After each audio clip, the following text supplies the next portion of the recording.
The Dragons slumped to their 5th loss in Magic Round, piling even more pressure on coach Anthony Griffin. Ben Hunt was brutally honest when asked to sum up the performance on Fox League. Yeah, story of the season, isn't it?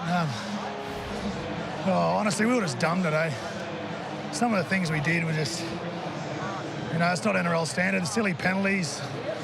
Whenever we got a good ball set, we dropped it or went out on tackle 2 or 3, and you just can't do that. I know this sounds blunt, Hook, but do the Dragons need a different voice for the rest of the season just to mix things up? I don't think so, mate. That is blunt. Yeah, a very, very tough loss for the Dragons against the West Tigers. They could have easily won that game. Just before we move on, Buzz, I forgot to mention he's gone down sick with COVID. Hopefully, what are you laughing about? I'm wishing him a quick recovery. I'm sending him love. Oh, good. There you go, Buzz. Kenty's giving you a big kiss from the studio. Let's move on. That's I want to get to. I can't believe you're laughing. It's a disgrace. Hoops, this is obviously... Let's get back to some more... You finished yet? No, you go on. I'll just they could have easily won this game. They're obviously going through a tough time at the moment. What is it? 4 games, only a couple of points in their losses, over the past couple of months. 5 now. 5 now. This was the worst of them all, wasn't it, really? Yeah, look, this is a developing story, Braith, because the West Tigers, wooden spoon club, they've now only won 2 games this season, but the Dragons have been canvassing candidates. They've spoken to Ben Hornby, they've spoken to Jason Riles. And I think that they will make an appointment probably in the next couple of weeks. In terms of Anthony Griffin, they're on the Gold Coast at the moment, the Dragons. Then they travel to Townsville. I think he coaches this week, but then beyond that, I'm not sure. So you think it might happen? I think the position's changed. I think that given the way that the results have been so poor, that the club has had a shift in thinking and that they're probably more looking at perhaps Anthony doesn't see the season But in. Hornby and Riles, they couldn't go there straight away. Not straight away, no. So they'll have to go with caretakers. They'll have an interim for the rest of you, they do that. Yep. I mean, the other thing this week is Ben Hunt's 300th game. The last thing you want to do is take the focus off that. So I'm with Hoops. I think they're obviously in a process. I think it's a matter of weeks now. It's not going to be months. It's pretty imminent, and I think we all know where this is going to land. Yeah. Anthony Griffin won't be the coach there next year. I haven't heard that they're going to get rid of him after this weekend. But it wouldn't surprise me given the way they've played. Kenty, after the game, Ben Hunt, very honest, raw honesty, saying that they just played dumb. I think Braith probably the dumbest performance I've seen from a team in at least 20 years. Look at this. This is 2 seconds left in the first half. Now, you talk about percentage football. Does he think he's going to go 108 metres here and score? He runs back in goals, and then, OK, you know what? I'll grubber it. I couldn't believe that. 2 seconds left in the half when he gets the ball. Like when you talk... And look at this, OK, once again here, it's a 4-on-2 to win the game. And they just can't go through numbers. Instead, they go for the flash play, they go the cutout. As soon as he threw the cutout pass, it meant every defender could disengage from who they had to mark up on and then just shift out to shut it down. Look, Wayne Bennett coached his 900th game on the weekend. Wayne Bennett starts every pre-season, simple 3-on-2 drills. To the point where a lot of players sit there and go, mate, this is kid stuff. This is stuff we're learning in under 12s and under 14s. But you know what he does? Because under pressure, you go back to your habits, and when you do it through repetition, you learn how to respond in situations. How they thought a cutout pass there, they just the angles they read, the whole lot.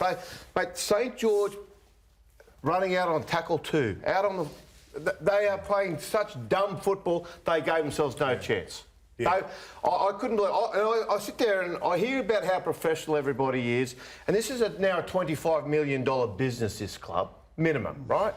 And rugby league is a $1 billion industry, and yet guys just cannot do simple fundamentals of football. They cannot read a 4-on-2 situation and know that we run an underline, we play the ball through the hands, and we score in the corner and we win the game. Instead, they just blew it. So how much of what unfolded yesterday is on the players and how much is on the coach? Both. It's on both. Yeah, it's on. Look, Anthony Griffin, this is part of the problem, mate. Anthony Griffin came out last year and said about Terrell Sloan, he needs to learn a little bit more about his football. He's no doubt a class classy player. He's got talent. He can run the ball like few players in the game. But there's a lot to learn. He's going, look, I'm not even got to get on the defensive side. I don't look like I'm bashing the poor kid up, right? But some of the decisions that were made are just not first-grade standard. And I actually think you go back to the great educators and teachers in the game, some of the old coaches, you know, the Warren Ryans, the Brian Smiths, those sorts of guys, their players 10, 15, 20 years ago are smarter than the modern player. Even though they shouldn't be, these guys are now professional. They sit there, they've got all day. But I don't know whether they're on Xbox all day. I don't know what they're doing. But seriously, their football knowledge is just not up to speed. But the buck for that stops with the coach. Ultimately, it does. He's yes. picking him. He's picking him every week, and But he had pressure to pick him because last year everybody said, what's he thinking? This kid wants to get a release, remember? Wants to get a release. Yeah, so he had pressure to bring him back. But what does that matter? I mean, the coach has got to have the courage of his convictions. And if he's capitulating to public pressure and internal pressure, and I don't think the board would have forced him to pick Tyrell Sloan. That's his decision.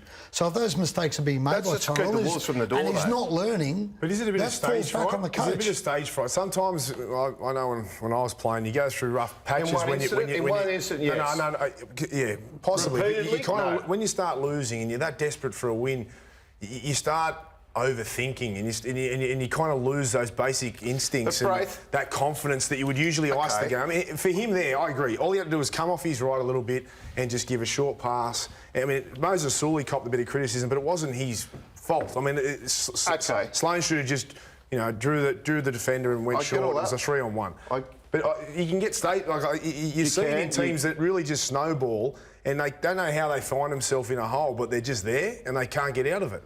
That might be the case, but again, it's professional football. It's the most elite level of the game, and you just can't keep copping excuses. Look, I'm not making excuses. But if he's driving a truck all week, he's got an hour on Tuesday night, an hour on Thursday night to go training, you forgive him. Yeah.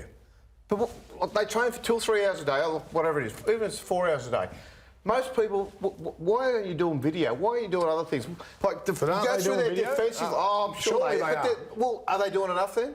I don't blame Tyrell Sloan, Kenny, because he should be getting better as a footballer. Is he not? I blame the coaching staff. Because he should be getting better. And if he can't get better, don't pick him. But if they continue to pick him...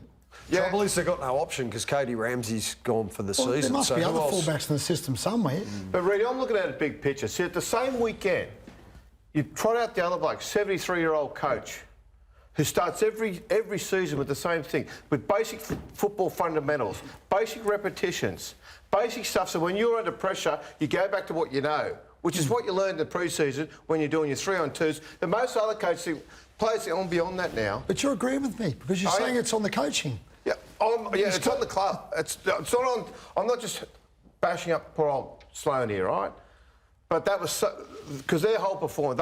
As Ben Hunt said after the game, running out on tackle 2, running out on tackle 3, dud kicks. Like they made so many mistakes. Poor defensive reads. Like even when the Tigers were coming at different times, they couldn't number up properly, and they overcompensated. They're trying to get there, but they would overchase and leave nothing inside. Like there's a whole host of reasons there. But my point is this: what are they doing all week? What? Well, it's symbolic of a club that's clearly lost its way. They know Anthony Griffin's on borrowed time, right?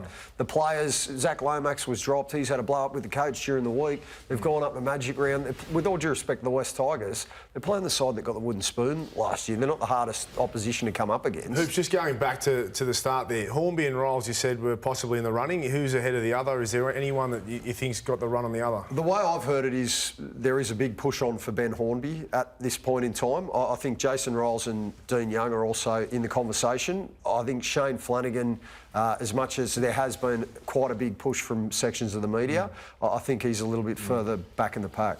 Quickly, the Hunt experiment. Thoughts on it? Will they keep it? I think they will. They probably will. Yeah, for a little while yet anyway. It's hard to really get a read off it off one game, but Look, Ben Hunt, he's just a champion player, and he gave his best the other day. And even that last play, he had the nous to realise, bend over to pick it up, I've got to slow down, they'll tackle me. So he did that little kick out. It was so clever. He put it on a platter for him. No one followed him. He said, here you go. I felt sorry for him after the game. No one followed him. I thought, mate, he's one man out in that team at the moment, I tell you.